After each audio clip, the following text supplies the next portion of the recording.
180 AD. Out on the freezing northern frontier, Marcus Aurelius is dying, and his final decision is about to undo 200 years of peace. For a century, Rome ran on a highly specific system of succession. Emperors didn't pass the throne to their children. They adopted the most capable administrator they could find and made them the heir. It removed ego from the equation. But Marcus Aurelius broke that pattern. He chose his biological son, Commodus, as the next emperor, placing familial sentiment over merit. Commodus had grown up entirely shielded from discipline. He had no interest in law, administration, or border defense. He was obsessed with his own personal glory. He renamed Rome after himself and fought in the arena as a gladiator, staging matches he could never lose.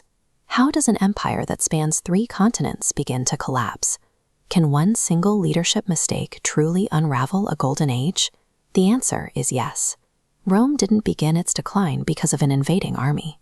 The system built to prevent bad rulers failed the moment merit was replaced by sentiment. What followed that single decision is known as the crisis of the 3rd century. Over roughly 50 years, Rome cycled through around 26 different emperors. The throne was no longer earned through public service. It became a prize seized by force, provided you had a loyal army backing you. Roman legions started crowning their own generals and marching them straight to the capital. These barracks emperors lived in volatility.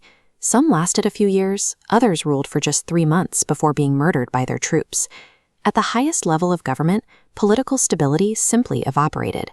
Constant civil wars required constant, heavy funding.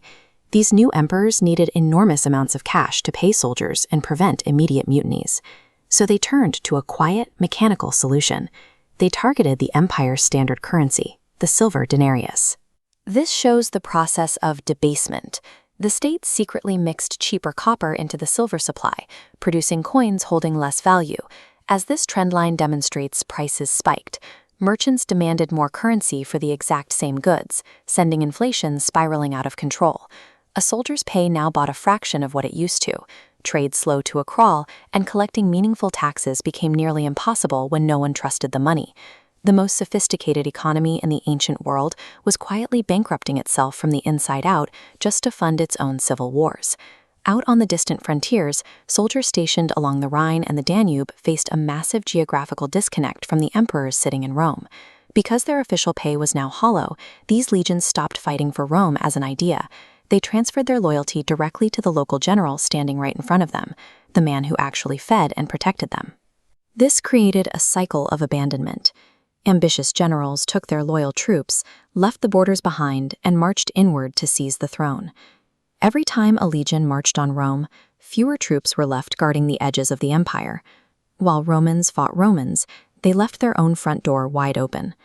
By 284 AD, Emperor Diocletian looked at this fractured, sprawling territory and realized that no single person could effectively govern it anymore. This map illustrates Diocletian's radical solution. He physically split the empire's administration directly down the middle, creating 2 separately governed regions, the East and the West. Instead of streamlining defense, the split created competing treasuries and separate sets of priorities, with armies that frequently failed to coordinate. Diocletian intended this as a permanent fix. Instead, it was an admission that Rome could no longer stand as a unified entity, a decision that marked the western half for eventual collapse. By the close of the 3rd century, Rome was still standing, but the machine was hollow. The throne changed hands by sword, the currency was virtually worthless, and the legions operated like mercenaries. And right beyond those weakened borders, external forces had spent decades watching the civil wars, waiting and quietly growing stronger. Next time, in Episode 3, we meet the barbarians at the gates. So let me know in the comments below, do you think Rome's fall was ultimately a self-inflicted wound, or was it always destined to be conquered from the outside?